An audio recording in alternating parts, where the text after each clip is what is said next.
Alam nyo ba mga kaibigan, about po sa kaligtasan, marami po ang nagsasabi na ang kaligtasan ay kasama yung mabuting gawa.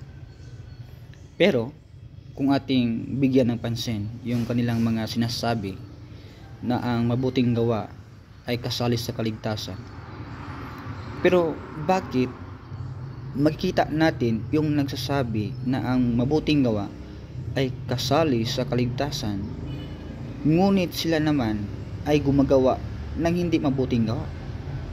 Sila po ay gumagawa tulad ng paglalasing. Yan ba ay mabuting gawa? Ang paglalasing? Ang pagsasigarilyo, yan ba ay mabuting gawa?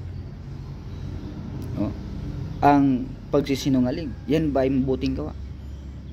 At mga salita na mga bad words, laging nagmumura, yan ba ay mabuting gawa?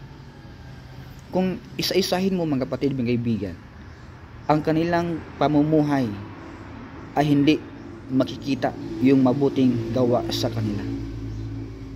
So kung ibig sabihin, kung ang mabuting gawa sa kanila ay para sa kaligtasan or part of salvation, ang tanong, maligtas ba sila? Hindi. Kasi naglalasing sila, nagsisigarilyo sila, nagmumura sila. Hindi makikita ang mabuting bagay sa kanilang buhay.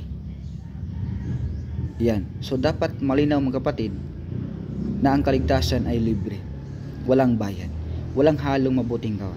Walang bautismo. Walang membership. Walang pagbibigay. Sabi ng Bible, for the wages of sin is death, but the gift of God is eternal life through Jesus Christ our Lord. Huwag kalimutan mag-follow, mag-likes, mag-comment. Maraming salamat. God bless.